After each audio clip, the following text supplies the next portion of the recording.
Hey everybody, welcome to Omens, Episode 13, the Five of Wands. I'm Ryan. My camera doesn't like my hands.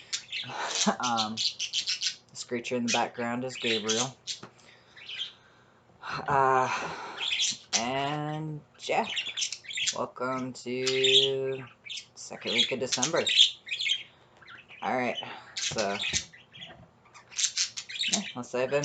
Alright, so like I said, we're talking about the Five of Wands today. And I have here the Five of Rods from the Tarot of the Old Path.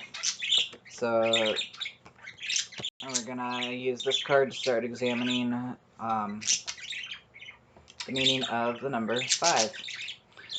So 5 is, according to Pythagorean numerology, it is the center of the soul or feeling plane. It's also the exact center of the Pythagorean birth chart. So I can actually use this is kind of an example. So in a Pythagorean birth chart, or maybe not, it's kind of complicated to see. So in a Pythagorean birth chart, they do the chart looking like a tic-tac-toe square. 2 vertical lines and 2 horizontal lines. So, and then they go 1, 2, 3, 4, 5, 6, 7, 8, 9. So the 5 sits in the exact center square. Lost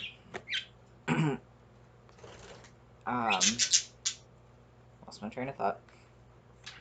So, which is interesting because 5 is the number, the meaning of the number is love and freedom of expression.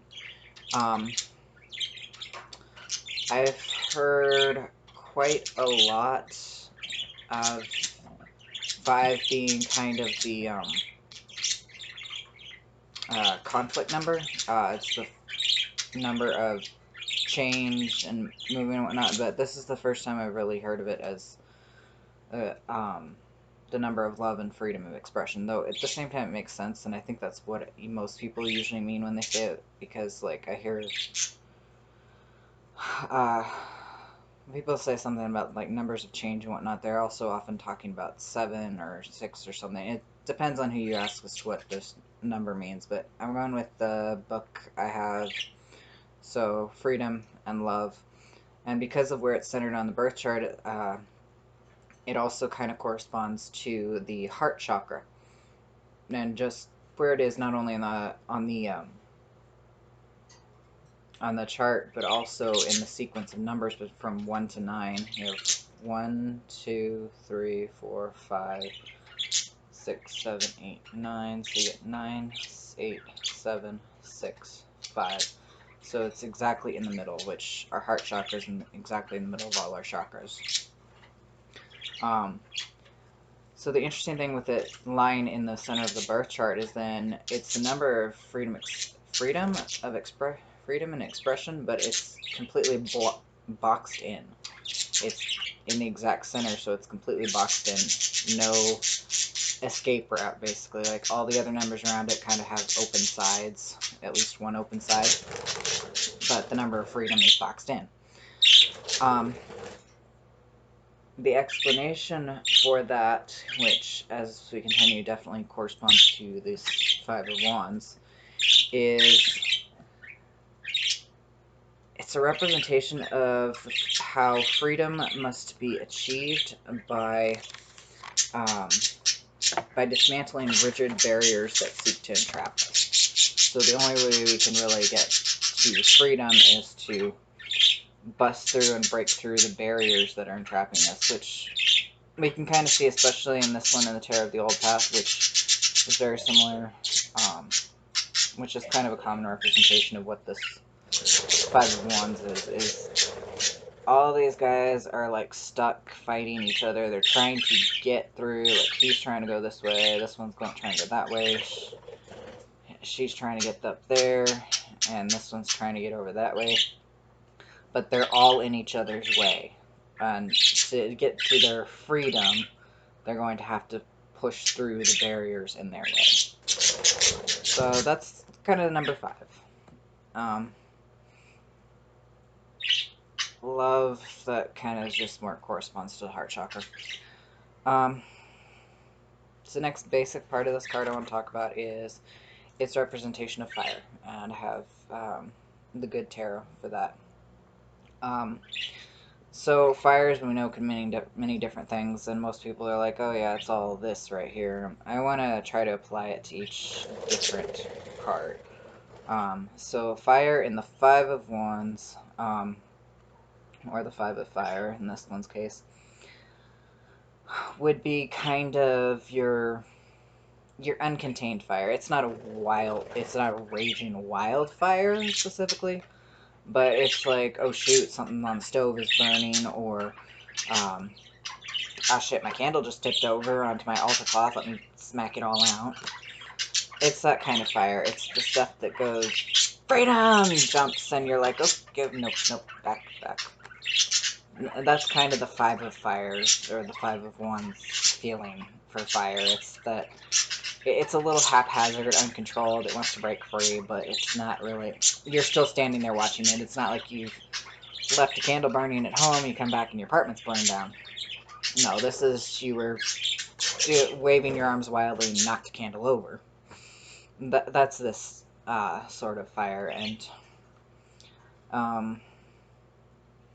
we can see here in this one, that's kind of exactly what I'm talking about, is, I don't know how well you can see it.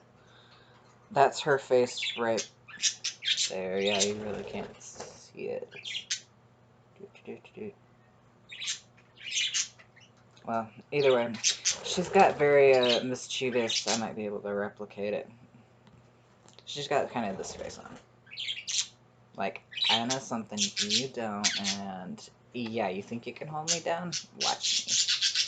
She's just kind of got this mischievous look on her face, like she's gonna be like, she's gonna go, yeah, you think you've got me kind of harbored down, but just wait. The second you turn your back, the second you think everything's safe, she's gonna go nuts. Like, she's gonna do her own thing. And these flowers here are kind of like showing the spotlight on her. Like, yeah, okay, you think you're in charge, but you're really not. She's in charge, and she's gonna show it. She's the main character. That's kind of the feeling I get from this card, is she's very much a main character who's just waiting for you to turn your back, and she's gonna, like, steal the spotlight. It's a very interesting feeling for that card.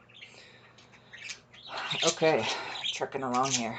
Alright, so next section is, I was going to do astrology. I'm going to change it up a slight bit.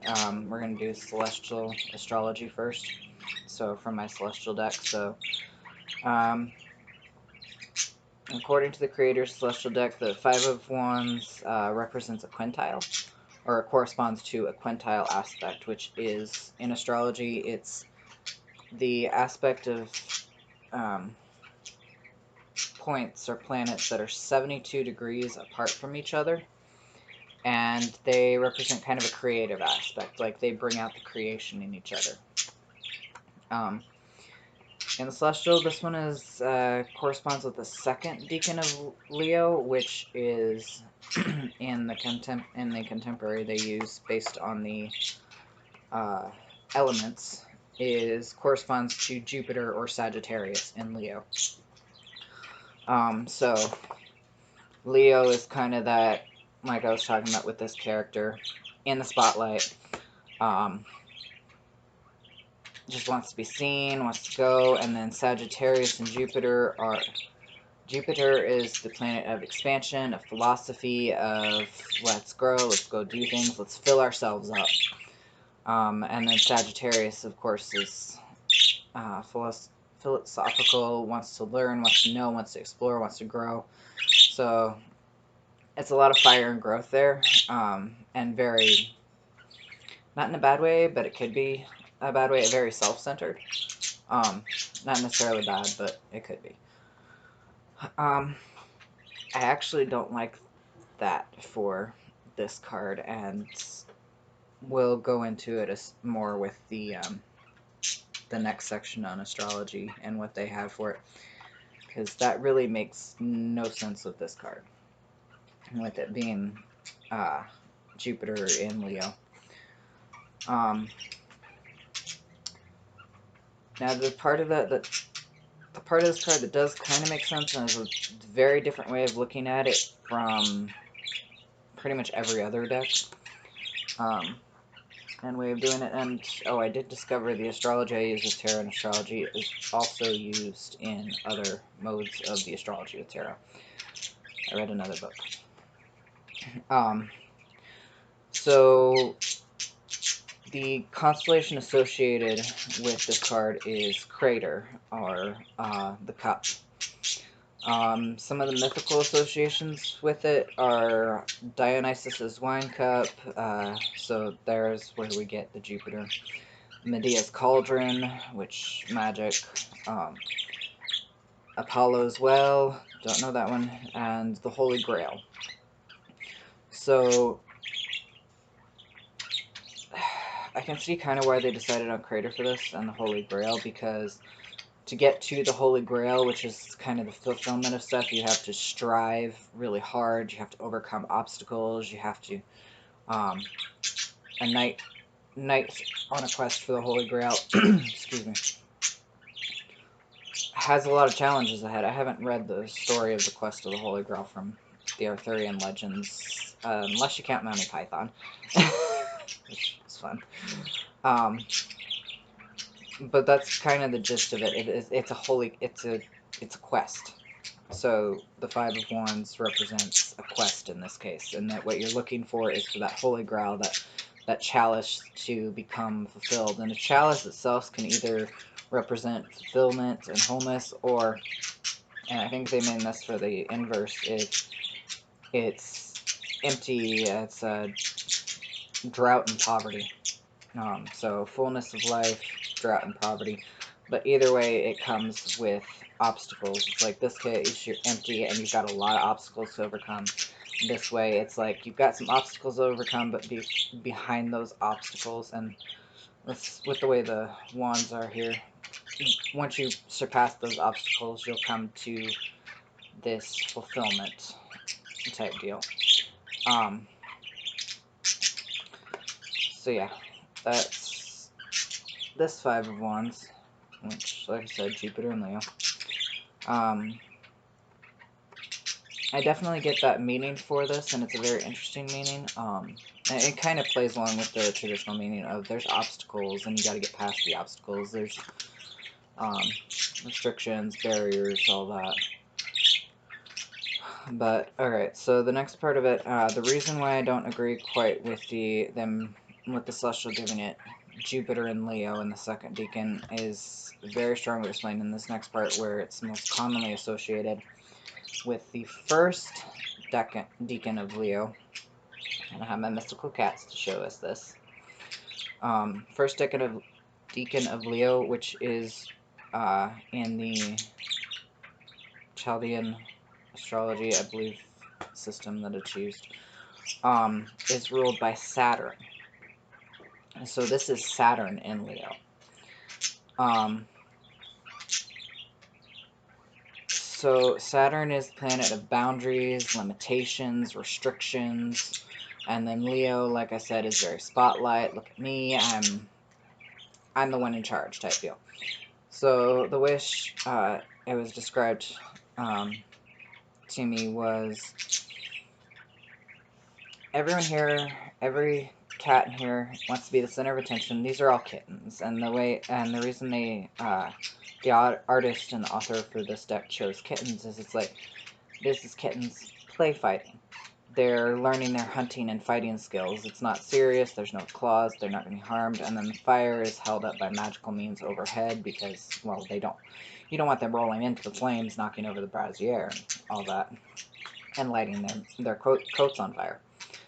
But,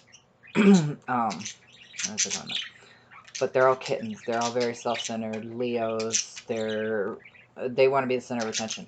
However, Saturn comes in and says, okay, no, you guys need to get something done, so you're going to have to work together to actually get that done. So that's where Saturn comes in with the Five of Wands. He comes in and he goes, okay, now look, we can't be everybody's trying to be in charge when it's a group project. You guys need to get your act together and work together. It's like, you can be in charge of this, you're in charge of that, and you're in charge of this. And it's like, everybody's got to work together.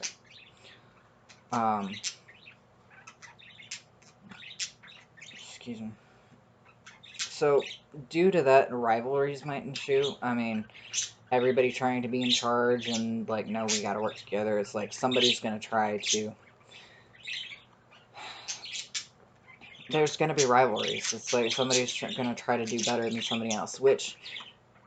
When we think of rivalries most often, we think, no, that's kind of a bad idea. It's like, because stuff's gonna fall apart, somebody's gonna get hurt. It's like those rivalries where you hear of, and like, I mean, it probably does happen, but like, oh, she looks prettier than me, I want to be the pretty one, so I'm gonna kind of push her downstairs. Or what was it, that crazy story I heard of, many secondhand, so I don't know how true it was. Some beauty pageant gal, young girl, teenager, who, what her rival's mother hid underneath her mom's car, and then when she was going to get in, reached out with a knife and slashed her Achilles tendon. That's what we usually think of when we think of rivalries. That can happen. That is not always what the rivalries mean. In fact, the good side of rivalries, the higher side of rivalries, are the ones when you're like, say Ford and General Motors. It's like, I want to have more customers, so I want to build better cars. So I need to build better cars. So Ford is like, I need to build better cars than General Motors so I can get more customers. General Motors goes, wait, they're getting more customers. Let's build better and better and better. That's the higher side of rivalries, that push. That's what Saturn really pushes to. Saturn goes, you have these boundaries and there's restrictions, now grow. Channel all that wild energy and leap over that obstacle in front of you and keep going and going and going and going. And you're trying to grow higher. So, yeah. So the Golden Dawn's name for this card actually is the Lord of Strife. So Strife, we think everybody fighting at each other, like, man, kittens. And it's like, but Strife's apparently Strife's kind of earlier meanings were strenuous or earnest efforts. It's like somebody striving to do something. Strife is striving to get farther, higher, better, and that can be seen through competition. Wow, I'm already more than halfway, and we're only at 18 minutes. What the hell is wrong with me? Maybe because it's so late in the day. I'm recording a lot later than usual, like a lot. But anyway, so yeah, that's these kittens, the Lord of Strife, and I definitely see with this card and the way I use it, I see Saturn ruling in Leo a lot stronger than I see Jupiter in Leo, because that just doesn't make quite as much sense. It's like Jupiter is striving higher and farther and expanding, but there's no pushback. There's no restrictions. There's no obstacles. It's like, yes, on a quest for the Holy Grail there are, but if it's Jupiter, it's like there's no it's instead of, oh crap, I gotta climb this mountain, it's like, oh, look at this breezy path down the hill, and there's the Holy Grail sitting at the end of it. It's like, no, it needs to be Saturn, because there's gotta be that, you gotta get past this, and you gotta get past this, and if you want that, you're gonna have to make it over this. So Saturn in Leo makes a lot more sense than Jupiter in Leo, though I can see where the Grail quest would come in. So I agree with using Crater for this, but I don't agree with the Jupiter part. But that's just me. It might make sense to somebody else for it to be Jupiter instead of Saturn. Maybe. We'll see when we get to the rest of this. actually, I can kind of see, actually, if the 5 is also the number of love, that kind of explains Jupiter a little bit. It's like love is expansive and fulfilling and whatnot, so that's kind of where Jupiter is they probably got a little bit of Jupiter energy from. So that 5 is kind of centered closer to Jupiter than Saturn, but I'd almost call it a combination of both. Because for the 5 to break free from its walls, it's got to overcome them. So Saturn are those walls, and then that 5 is Jupiter itself trying to expand and break out. So it's a bit of both, but still with the 5 of Wands, definitely see more Saturn than Jupiter. Alright, let's move on to the Kabbalah of this. And I've got my Hesh Tarot for this. So we see here is, what we see here is three all intertwined snakes wrapping around 5 spears. So this is the 5 of Wands, but they use spears to represent the wands, so you could probably call it 5 of spears, except for there's also swords, so that might get confusing. So these 5 wands, you can't tell where one snake ends and the other begins. It's all chaos and confusion, and they're all wrapped around these spheres, and they're restricting these spheres. Or spears, not spheres, wow. These snakes are restricting these spears. So snakes, of course, as we know, are transformation, wisdom, there's some other keywords for what snakes represent, but I forget them off the top of my head. And what I find interesting, and I don't think the book talks about this art choice, but these 2 snakes down here are biting something, like a little golden orb. And I don't know whether it's supposed to be an apple or an actual, like, golden orb, like maybe the pearl from Asian dragons, which is their source of flight, wisdom, magic, and power. So to get to that, you're gonna have, so basically, I kind of like that thought of it. If it's that source, you're going to have to get through all these snakes with the danger of spears falling on you if you really want to get that. It's like you're going to have to overcome all this tangled obstacles right here. I started talking about the card instead of the Kabbalah. Go figure. So the Kabbalah in this, and actually, well, it was a bit of a good lead up. So the Kabbalah, the Sephiroth associated with the 5s in general is Gebura, or Gebura, which means, sorry about that, severity.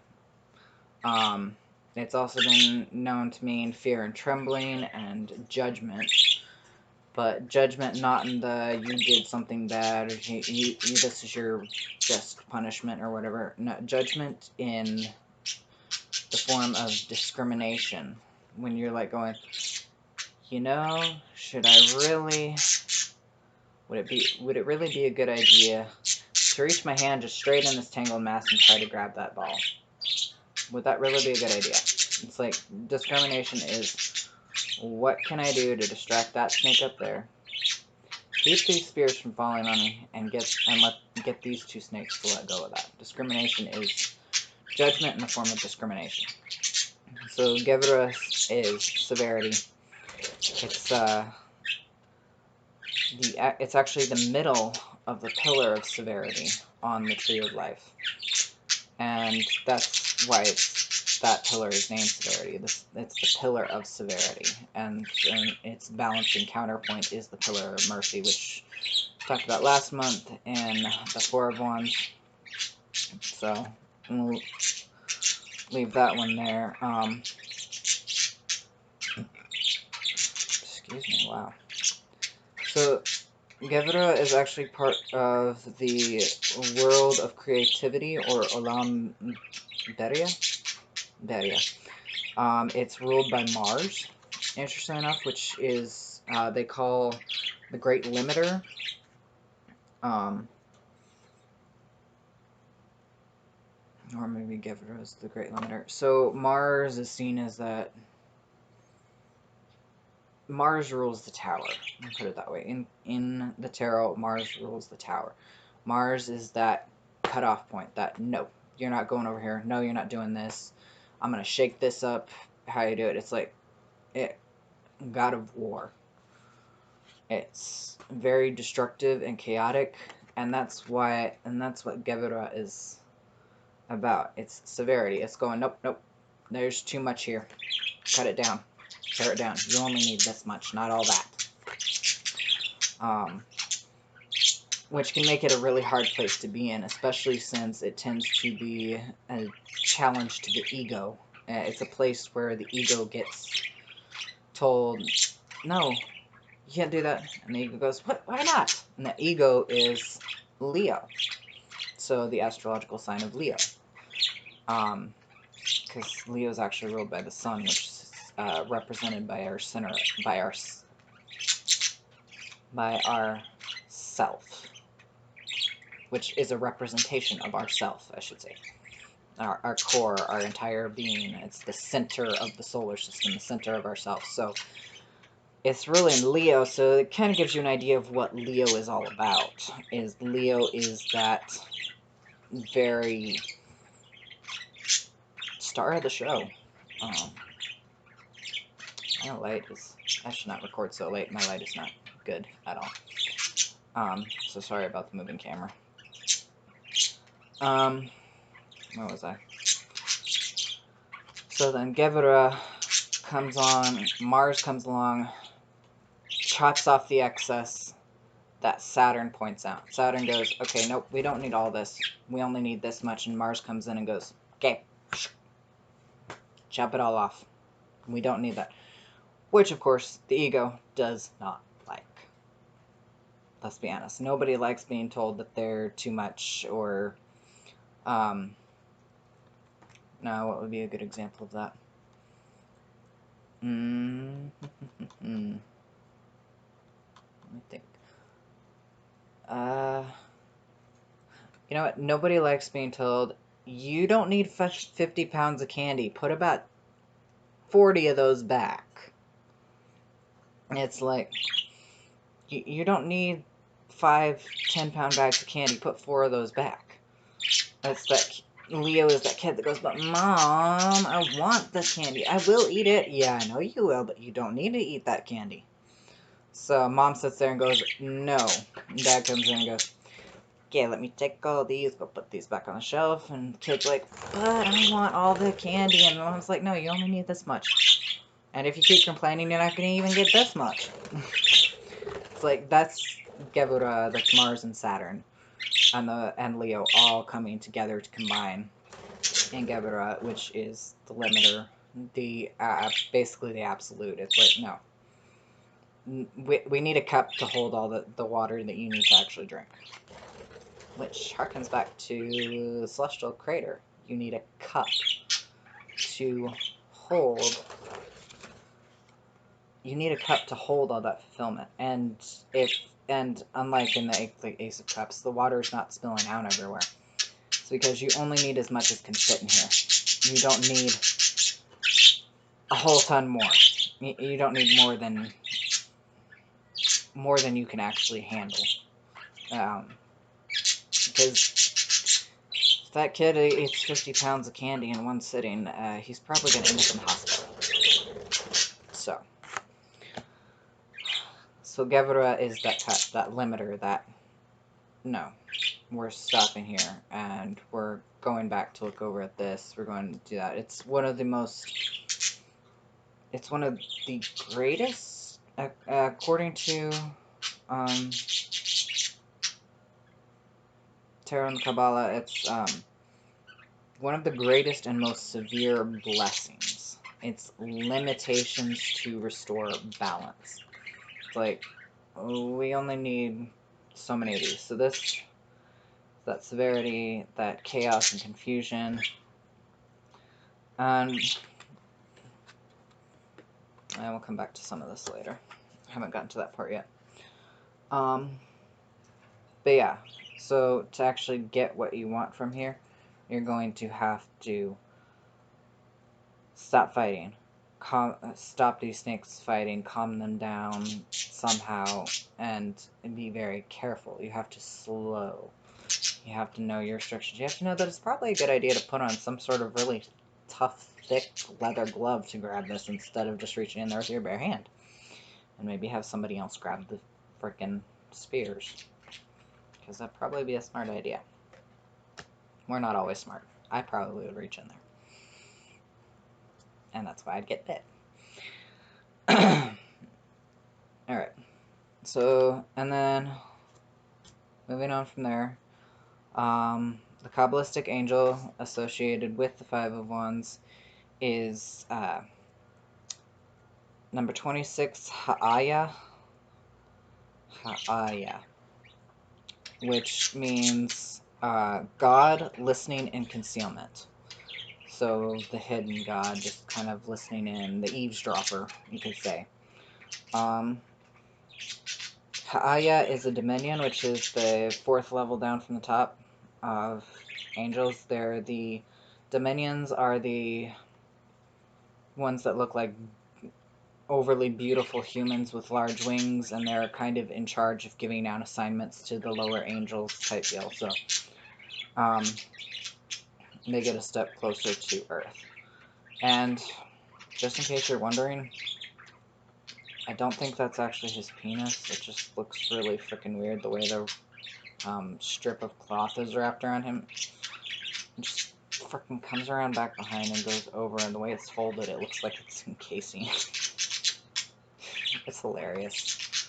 But I don't think it actually... It might be. I don't know. I'm not that good with anatomy. Anyway, rabbit trail. Mildly hilarious thing I noticed while I was looking at this. Ha'aya's psalm, for those who do psalmic magic, or want to call upon them using the psalmic magic. That's another thing you could probably do, is easy way to get a specific angel would be to use their psalm. Well, either that or their sigil, which this actually has. I like this deck that it has that. Their psalm is 119, chapter 119, verse 145. Ha'aya is a soul guardian for those born 8:20 to 8:40 a.m. The moral guardian for those born April 14th, June 25th, September 5th, November 16th, and January 27th. And the physical guardian for those born July 23rd to 27th. So Ha'aya's, what is the word I'm looking for? Meh. Ha'aya rules over, no. So the reason you'd call upon Ha'aya is they serve to win judgments and render judges favorable. So if you got a court case that you're like, I really need to get this judge on my side, call on Ha'aya.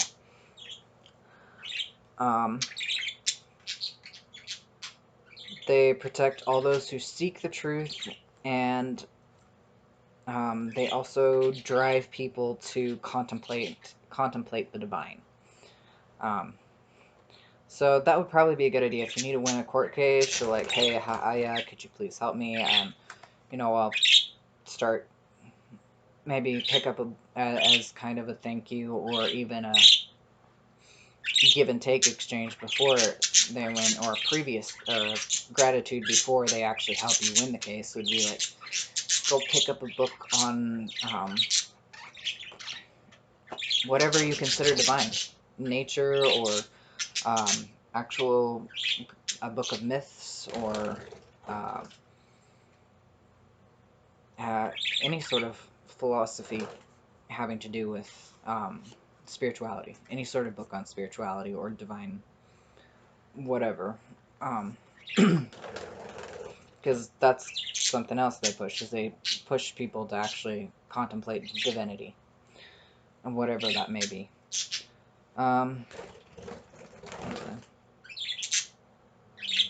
I missed that. No, I didn't. Okay. It brings people to contemplate divine things. Haya rules over politicians, ambassadors, and diplomats. Diplomats, peace treaties, and contracts in general. So a lot of legal stuff, and also not strict black and white legality, but more, let me get, like, again, this is who you call on if you want to try to bring a judge and a judgment into your favor. So, politicians, diplomats, ambassadors, it's like you want to actually kind of draw people to your side. That's their entire thing. Those specific offices. They also rule, like I said, peace treaties and contracts in general. So again, anything that you're kind of working out, trying to get more in your favor than in the other person's favor, but you guys are trying to come to a compromise. That's the word I'm looking for. And Haya also influences couriers, communications, agents, and secret expeditions. Politics and ambition. Oh. So that kind of ties into their name, which is God, listening, and concealment. It's like somebody who's kind of secretive, listening to messages, someone's wiretapping, like, what are you talking about to this person? So they kind of, so Haya influences the message carriers, basically. And probably to push them to go to the right person at the right time, or don't go to this person at this time, but hold back so it messes something up in your favor. So when this card comes up, keywords associated with Haya are politics and ambition. So again, with our Five of Wands being obstacles and everybody's pushing to get what they want, where they want, and they're having to overcome stuff, this is the guy you want, this is the angel you want on your side, is like, hey, I'm really fighting these guys here, I'm trying to get through this blockade, trying to get over this thing, can you maybe give me a push? Or, steal their wand out? Whatever, this is the guy, this is the angel that's gonna come in and go, yeah, I got you, man. Let me just... Oh, hey, look. Bit of a clearer path. Or a fully clear path. Knocked everyone out of your way. So, politics and ambition. I mean, after all, politics is literally just trying to gain power by getting people to prefer you over someone else. So that's Haya. Interesting angel. There we go. That's a bit more correct on the time. Alright, so for our last two, the next one is, of course, our being, based off the Spirit of Halloween Tarot.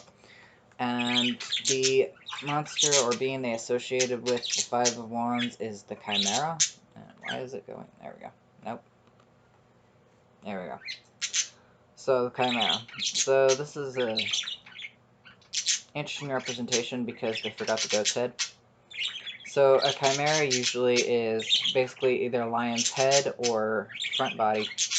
Well, actually, there was one Chimera. There's only one Chimera. The Chimera was basically a lion's head or front body, a goat's head or a goat's body. There is usually a goat's head stuck out the middle of their back, and then the rest of the body was kind of a goat's body, which they definitely have here is a lion's head, goat's body. And then the back half or the tail is a snake. And it's usually the tail, not the whole back half. And if you're a fan of Full Metal Alchemist, you know that their definition of Chimera was a lot looser. It was just combinations of different things. It also has one of the freaking saddest arcs in that part. Anyway, so Chimera, the Chimera was the offspring of Typhon, who is the giant snake, and Echidna, which was the half-woman, half-snake giant, or giant half-woman, half-snake. Typhon and Echidna were actually the parents of a lot of monsters. So a couple of them that Chimera is related to our Chimera siblings are Cerberus and the Hydra, and then another two-headed dog that I forget the name of, because I only just read it once. I didn't know there was a two-headed dog.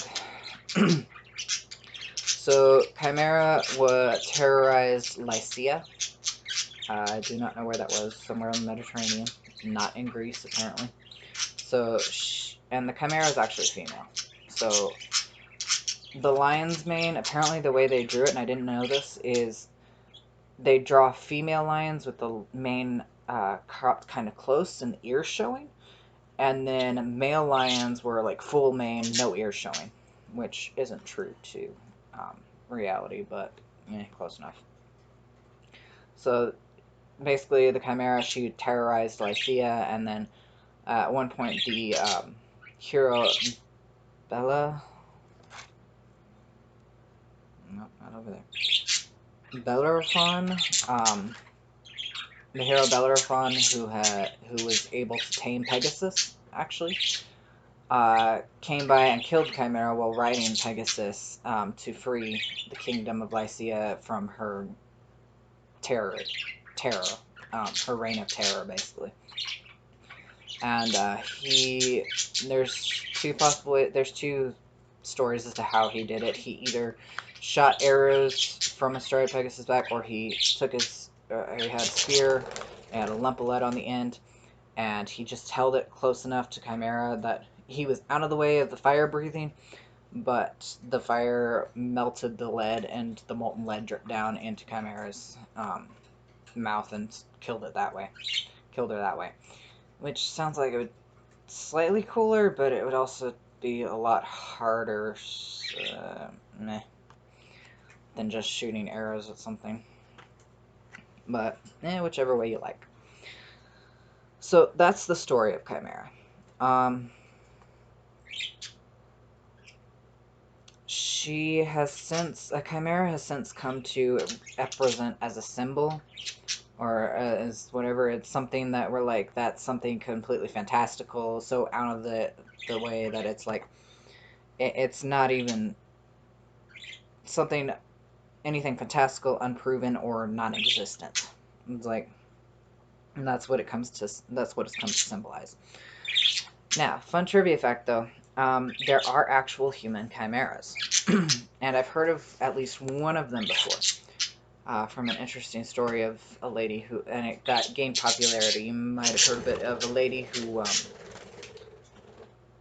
had to get, well, there were a couple of stories, I suppose, but one of them was this lady who she needed a kidney replaced, and she needed a donor, so they were looking at her close family, and through the genetic testing, they're like, your kids aren't related to you by DNA. They're like, DNA proves that she's not the mother. Except for she birthed them. Turns out, and this is the main type of chimera, I believe. I think. No, this probably isn't the main type, because the secondary type is probably a lot more common. But basically, she had a fraternal twin when she was a baby in the womb, in her mom's womb, in her parents' womb, and basically, she did what happens sometimes, where she absorbed her twin. So her womb was actually her twin's, not hers. So all her kids were genetically her sister's kids, which I don't know. It's fascinating. So that's kind of a real-life chimera. That's one of the three types. There's three types of real-life chimeras. That's one of them, where fraternal twins, like one twin absorbs the other into their body, so there's only like one baby born. And the definition for this, I should probably put in, is individuals that contain two sets of DNA. So twin absorption. The second type, which I'd assume is probably a lot more common, is bone marrow transplants. So when they do a bone marrow transplant, you're technically getting somebody else's DNA put into your bone marrow. And now and I believe that I don't know very much about it. It will either, I don't know whether it eventually changes yours or your entire, I think what it does is it changes your blood completely to what the donor's was, as opposed to what yours originally was. I think that's because I know they do it for leukemia, which is basically a blood disease, so they're like literally changing the DNA of the blood. I don't know how all that works. The third type is pregnancy. So basically, when a person is pregnant, some of the cells from the fetus, from the unborn fetus, can make their way out of the uterus into the bloodstream of the pregnant person, and they end up with 2 sets of DNA in their body, basically. Now, apparently, it doesn't usually last for very long. It's usually eventually works its way out. But they have done autopsies on people who died. Like, they had an autopsy on a 94-year-old who still had male cells in her brain from her fetus, from her unborn baby, from like who knows when. So they can last anywhere from just a few weeks or a month or so, from a few weeks to an entire lifetime, basically. So that's actually really kind of cool. Sorry, that's just like really fun trivia I found about chimeras. So how this ties into the 5 of Wands, I should probably get to that point. So this chimera is terror, it's strife, she's literally terrorizing an entire freaking kingdom. She's a very big obstacle they have to try to defeat in order to have trade with other kingdoms, in order to be able to live outside of their walls. And she became one of the hero quests, or part of a hero's quest, and she was an obstacle he had to overcome to gain something from it, to gain prestige, possibly wife. It was Greek myth. I think that might have been involved. Basically an obstacle to overcome, and this one is very much and the chimera is a very frightening obstacle. It's like, you got a monster in front of you that you're going to have to defeat. So, that's kind of how I'd see it, tying up the 5 of Wands, is there's strife. It's going to take a strenuous a strenuous and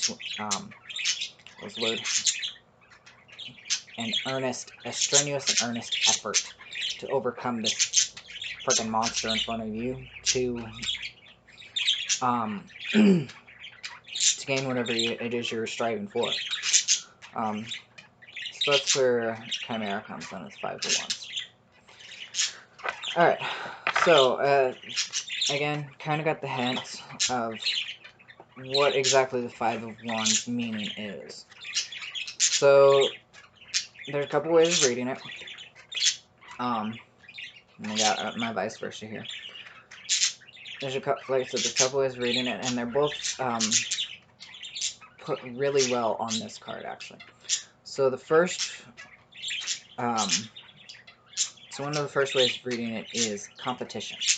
So right here we've got a couple of people that are ready to go at each other. You can tell they're in some kind of fighting pit from this view. And then there's a couple of rods lying on the ground. So there's already been some defeated competitors. They've already defeated some people, and they're like the last 2 standing. It's like, I'm going to strive. I'm going to be better than this person. So this competition is about that. It's an equal match, and it's people with equal, or close to equal abilities that are trying to overcome the other, trying to get higher and come out on top. So that's this competition is. Somebody's going to come out on top, and whether it's going to be you or the other person, that's up to you pushing forward and through. The other way of reading this card is frustration, and I'd read that especially if it was this side. This is frustration. There's no communication. It's an impasse. No concession. Blocked. Everybody's trying to get their own way, and they're not willing to concede. They are not willing to just, like, let another person. They're like, I want my way. This is my way, and we're going to do it my way, and I want it to be done my way. Period. No exceptions. And the other person's like, no, we're not doing it your way. We're doing it my way. This way, how I have it laid out. No, we're not doing it all your way. So they're like, there's no communication. They're blocked. They're like, it's either my way or the highway. And the other person's like, well, nice, but it's either my way or you're on the highway. It's like, so that's the other meaning of this card, is there's some serious blocks and fighting going on. It's not a competition striving higher, which is the,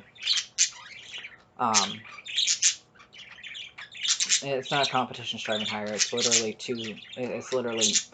multiple people sitting there going, just butting heads.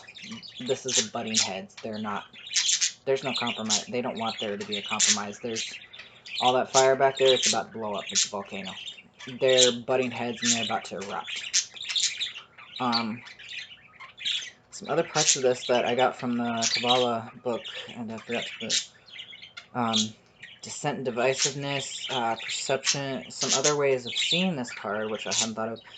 Perception of differences causing a clash. Different cultures, backgrounds, whatever. It's somebody going, it's person from Northern Ireland saying, oh, those South Ireland, those English Irish, or whatever the hell they call them, I don't know. I don't know what they call Southern Ireland. It's Ireland and Northern Ireland. That's how I've always seen. So Northern Ireland going, no, we're better than those guys, and we don't like those guys at all, and we will not interact, and we will not compromise, and whatever. And the other Irish goes, yeah, no, those guys are just assholes. It's like, we don't want anything to do with them. So that's another way this card can come up, is it's incompatibility. Like, they refuse to compromise. It's that same thing. It's the refusal to compromise. It's that clash of differences that will not come together. They will not get butting heads. Sometimes it can be persecution. Like, somebody's coming at, like in this one, somebody is coming at you. It's like, or you're going at someone else. It's like, maybe you need to take a step back and quit trying to bulldoze over this person. Maybe you need to reassess this situation. Maybe it's nowhere near as bad as you think it is. So it's like, sometimes we're fooling ourselves. And then another part of this I hadn't thought of is wands can also be associated with intuition. So maybe if this comes up in a reading and you're like, I don't know where the hell I'm doing, it's like, maybe your intuition is blocked.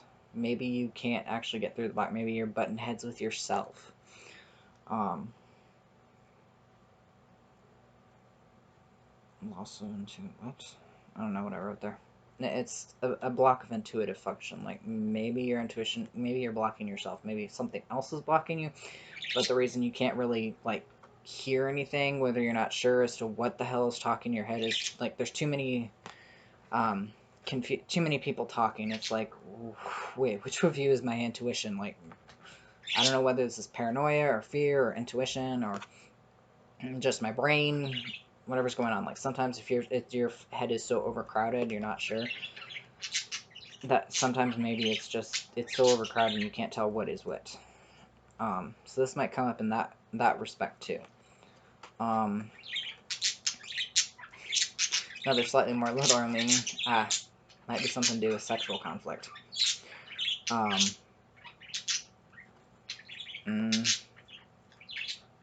Like, you know, sexual dysfunction, or you're like, you've got a block, like, I want to get with this person, but I don't know what the hell's going on. Like, I've got a list running through my head of why this is a bad idea, or I can't actually think of anything, but, you know, maybe you ought to go see a therapist, because you probably got all these blocks that you're just blocking yourself from seeing.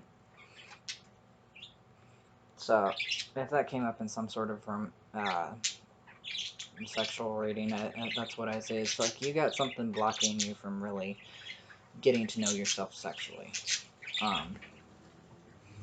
Whatever that may be, your orientation, your gender, your expression of sex, or what makes you happy in sex, whatever it may be.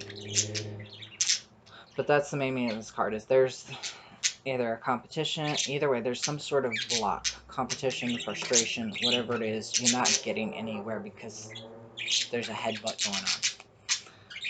Now, you could read the inverse of there being coming to a compromise, but what makes more sense with this one, because I'd read a compromise more with like two of Cups or something similar to that, or the Lovers. That's more of a compromise of coming together in harmony. This one in reverse is more like, it's not worth the fight. It's, I'm over it. I just want peace. I want to stay out of the drama. I want to stay out of conflict. This is kind of like, so if it came up this way inverted, I'd be like, okay, somebody just wants to stay out of the drama. You want to just, it's probably a better day to just walk away from this fight because it's not worth your time, and you're just going to come out of it feeling the worse for wear. And this one, I'd be like, okay, step the fuck back. If you try to go into this, it's going to blow up in your face. This is a, you feel like you just kind of want to leave it. It's probably a better idea just to, like, it's probably better for your peace of mind just to leave it out. This is a, you really need to back away. Like, this is kind of, if you try to actually get into this fight with this person, it's going to blow up in your face. If you try to engage in this drama, if you try to engage in this gossip, no matter how you're trying to engage in it, if you're trying to set it to rest or anything, it's going to blow up in your face. And none of you are going to come out happy at all. So yeah, now some people do see this card as being cooperative, and what was it? I don't think I have one similar to it, but some of the traditional, like the RWS, has apparently been seen as like an Amish barn raising, where they're all like, put all these sticks together and they're going to pull it all up together. So it could be cooperation, but honestly, the majority of these, like maybe if the Celestial Tarot came up like that, I might consider it cooperation. But for most, or even in this Hush Tarot, it's like, y'all might be fighting, but you don't like each other, but you're coming together in such a way, even though you're butting heads and you're not happy and everybody's getting in each other's way, and you don't like each other, you're still managing to cooperate, to build something together, to keep these spears from falling down everywhere. It's like, so this one I might see a little bit more of strenuous, strained cooperation. Like, I really don't like you, and I don't want anything to do with you, but I know we need to work together to actually get this, common goal accomplished. Like, the only way we're going to accomplish this thing we both want to accomplish is if we work together, so even though we don't like each other, let's just do it. So maybe if I got this one, I'd say that, or even possibly this one, Hiya. Like, I can see where it would come up of, like, I really don't like you, but I guess I'm going to have to get along with you.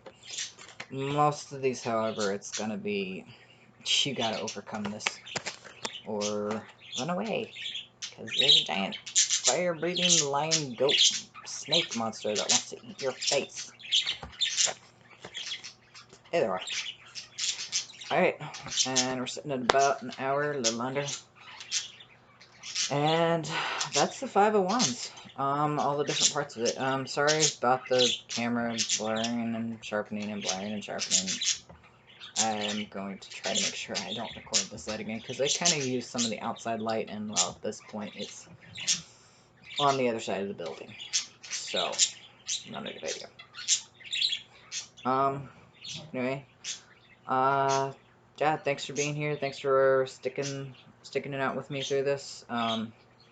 Like, comment, and subscribe here on YouTube. Check out my Facebook, Bags and Omens.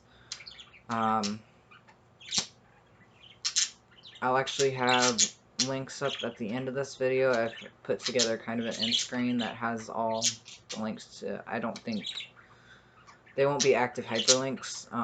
They'll just have the, where you can go to find me. Facebook, Bags and Omens. If you want to get in touch with me through email, bagsandomens@gmail.com. I have a Patreon, so patreon.com/bagsandomens. And yeah, come check me out. Yeah, that's it. So y'all have a great week, and I will see you next week for Sagittarius season and whatever the hell comes up with that. Alright, bye.